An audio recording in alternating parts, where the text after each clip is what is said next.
Hello semester 2 students. तो इस paper का नेक्स्ट टॉपिक है हमारे पास awareness about drinking water, sanitization and hygiene, which means पेयजल, स्वच्छता और स्वास्थ्य के प्रति जागरूकता। देखिए, इसके पहले वाले टॉपिक्स देखना चाहते हो और इंपॉर्टेंट क्वेश्चन देखना चाहते हो तो नीचे लिंक है डिस्क्रिप्शन बॉक्स में, पूरे प्लेलिस्ट को सेव कर लो। और अगर आप ऑनर्स कर रहे हो, आपका ऑनर्स पेपर मैथमेटिक्स है, देन ऑब्वियसली उसका प्लेलिस्ट का लिंक भी आपको डिस्क्रिप्शन बॉक्स में मिल जाएगा, तो आप चेकआउट कर सकते हो। देखिए,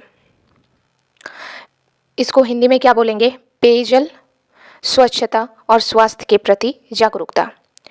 तो सबसे पहला पॉइंट आप लिखोगे पेयजल, स्वच्छता, और सिर्फ लिखोगे एग्जाम में और सिर्फ पढ़ोगे भी नहीं, मतलब पढ़ोगे ही नहीं, आपको क्या करना है, इसको डेली लाइफ में भी इस ज्ञान का इस्तेमाल करना है। ये सबसे ज़्यादा इंपॉर्टेंट है, बिकॉज हमारे पास नॉलेज के होने का तभी हम लोगों को बेनिफिट है जब आप उसको अप्लाई करोगे डेली लाइफ में। नहीं तो जानकारी पाकर आप अपने अंदर रखते हैं, उसको अप्लाई भी नहीं करते हैं, किसी को बांटते भी नहीं है, तो फिर आप क्या कर रहे हो फिर लाइफ में, है ना।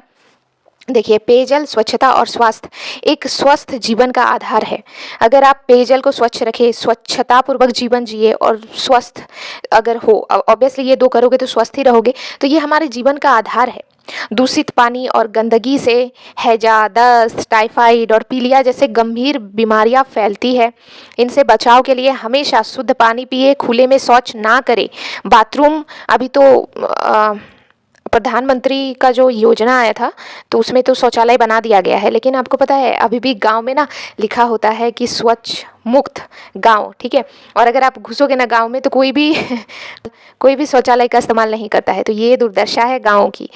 बट वो तभी ठीक हो सकता है जब हम आप जैसे युवाएं जागरूक होंगे, ठीक है। तो सोशल मीडिया में सिर्फ आप मतलब टाइम वेस्ट मत कीजिए। आप सोचिए कि मैं समाज के प्रति क्या कर सकता हूँ। सबसे पहले तो अपने घर से शुरुआत कीजिए, घर को साफ रखिए, घर के प्रति काम जिम्मेदारियाँ संभालिए, उसके बाद हम अपने गांव को देखेंगे, फिर हम देश को देखेंगे, ठीक है। तो इस तरीके से हमें भी तो हमारे जीवन में कुछ करना है, सिर्फ खाने पीने के लिए थोड़ी ना आए हैं। तो प्लीज़ ट्राई टू अंडरस्टैंड और सही ज्ञान की ओर आगे बढ़िए, इस झूठ की दुनिया में मत जिए।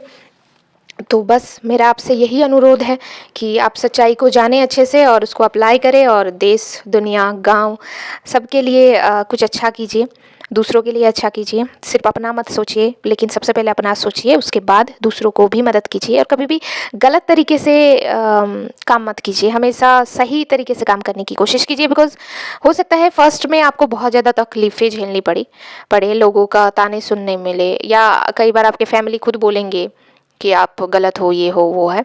लेकिन अगर आप सच हो, आपका दिल साफ़ है और आपका नीयत साफ़ है और आप सच में दूसरों की मदद करना चाहते हो और खुद का भी मदद करना चाहते हो, देन कोई भी आ जाए आपको कोई हरा भी नहीं सकता, बिकॉज ईश्वर आपके साथ होंगे।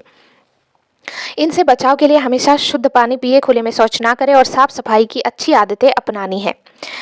दूसरा पॉइंट में हम सबसे पहले देखेंगे कि पेयजल की सुरक्षा। देखिए, इसमें पहला पॉइंट हमने स्मॉल ए दिया है, आपको इसी तरीके से प्रेजेंट करना है तो टीचर अच्छे से मतलब कॉपी भी चेक कर पाएंगे और आपको नंबर भी दे पाएंगे। हमेशा उबाल कर या फिर फिल्टर किया हुआ पानी पीना चाहिए। अगर आपके पास फिल्टर मशीन अवेलेबल नहीं है घर पर तो उबाल कर पीजिए। पानी के बर्तन हमेशा ढक कर रखना चाहिए। पानी के स्रोत के आसपास गंदगी नहीं फैलनी चाहिए, ठीक है। स्रोत जैसे कि कुआं, अगर आप कुएं का पानी पीते हैं तो कुएं को ढक कर रखना चाहिए, है ना। अगर आप नल से पानी पीते हैं तो नल के आसपास ये जरूरी है कि वो साफ सुथरा होना चाहिए। तो जो कोई भी पेयजल का स्रोत है उसके आसपास साफ सुथरा रखना बहुत जरूरी है, क्योंकि आप वो पानी पी रहे हो, है ना।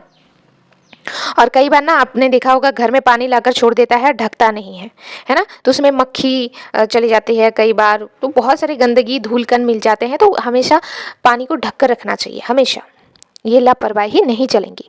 तीसरा पॉइंट हम देखेंगे कि स्वच्छता और साफ सफाई। इसमें पहला पॉइंट है कि शौच के बाद और खाना खाने से पहले साबुन से हाथ धोना चाहिए, शौच के बाद, और दूसरा खाना खाने से पहले। दूसरा, घर के आसपास पानी ना जमा हो पाए।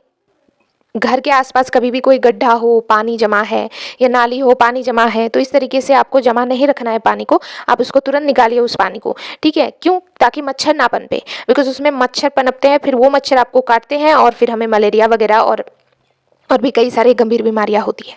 तो इसका भी हमें ध्यान रखनी चाहिए।